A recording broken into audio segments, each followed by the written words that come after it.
ৰাজ্যৰ বিভিন্ন প্ৰান্তৰ সমান্তৰালকৈ অসম চৰকাৰৰ সাংস্কৃতিক পৰিক্ৰমা বিভাগৰ উদ্যোগত শিৱসাগৰ জিলা প্ৰশাসন আৰু বিহু সুৰক্ষা সমিতি অসম শিৱসাগৰ জিলা কমিটিৰ সহযোগত নাজিৰা বিধানসভা সমষ্টিৰ ভিত্তিত মঠিয়াচিঙা ৰাজমাও উচ্চ মাধ্যমিক বিদ্যালয় আৰু শংকৰদেৱ বিদ্যা নিকেতনৰ নাজিৰাত 15 জুলাইৰ পৰা 10 দিনীয়াকৈ অনুষ্ঠিত হৈছে গ্ৰীষ্মকালীন লোকনৃত্য আৰু কবিতা আবৃত্তি কৰ্মশালা। ঘৰে ঘৰে কৈ যায় ৰজন জনাই যায় শেষ কৰিম বুলি সকীয়াই থৈ যায় এই গ্ৰীষ্মকালীন লোকনৃত্য আৰু কবিতা আবৃত্তি কৰ্মশালাত অংশগ্ৰহণ কৰিছে শতাধিক প্ৰশিক্ষাৰ্থীয়ে। 24 জুলাইত সামৰণি পৰিব এই গ্ৰীষ্মকালীন লোকনৃত্য আৰু কবিতা আবৃত্তি কৰ্মশালা।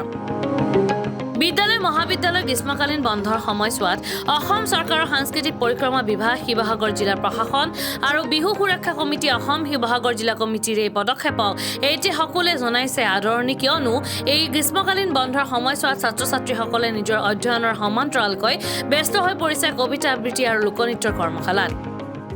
আমাৰ অসম চৰকাৰৰ সাংস্কৃতিক বিভাগৰ উদ্যোগত আৰু শিৱসাগৰ জিলা প্ৰশাসনৰ উদ্যোগত আৰু লগতে বিহু সুৰক্ষা সমিতি অসম শিৱসাগৰ জিলাৰ সৌজন্যত 10 দিনীয়াকৈ দুখন কৰ্মশালা অনুষ্ঠিত কৰা হৈছে। এখন আমাৰ শংকৰদেৱ বিদ্যা নিকেতন নাজিৰাত কবিতা আবৃত্তি আৰু মঠিয়াচিঙা ৰাজমাও উচ্চ বিদ্যালয়ত লোকনৃত্যৰ ওপৰত 10 দিনীয়াকৈ এখনি কৰ্মশালা অনুষ্ঠিত হৈছে।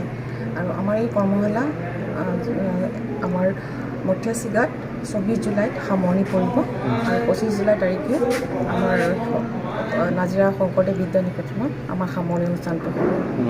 মই ভাবোঁ আমাৰ এই কৰ্মশালাৰ জৰিয়তে ছাত্ৰ ছাত্ৰীসকলৰ যথেষ্ট উপকৃত হ'ব বুলি, কাৰণ বহুতো ক্ষেত্ৰত আমাৰ ছাত্ৰ ছাত্ৰীসকলে ওলাই যোৱাৰ কিছুমান সুবিধা নাপায়, বহুতো অসুবিধাও থাকে। গতিকে এনেকৈ ধৰণে যিবিলাক আমাৰ চৰকাৰে পদক্ষেপ লৈছে কৰ্মশালাৰ জৰিয়তে বিভিন্ন ঠাইত বিভিন্ন বিষয়ৰ ওপৰত, গতিকে এই কৰ্মশালাত যিসকল ছাত্ৰ ছাত্ৰীয়ে অংশগ্ৰহণ কৰিছে মই ভাবোঁ তেওঁলোক যথেষ্ট উপকৃত হ'ব।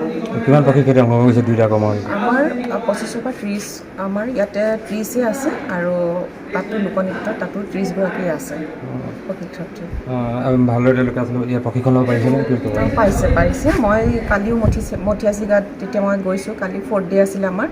গতিকে যিখিনি লোকনৃত্য শিকাইছে কেইবাটাও শিকাইছে, মই চাইছোঁ যে তেওঁলোকে প্ৰথমতে যেতিয়া শিকিছে প্ৰথম দিনাখন বা দ্বিতীয় দিনাখন, সেই অনুপাতে কালি যেতিয়া দেখিছোঁ বহুতো তেওঁলোকে আয়ত্ত কৰিছে, মানে সম্পূৰ্ণভাৱে কৰিছে বুলি মই ভাবিছোঁ। কালি ভাল লাগিছে চাই, তেওঁলোকক যথেষ্টখিনি আয়ত্ত কৰিব পাৰিছে খুব কম দিনৰ ভিতৰতে।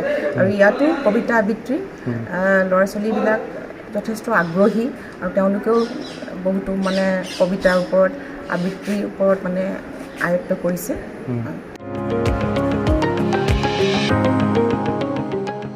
News desk report RR news.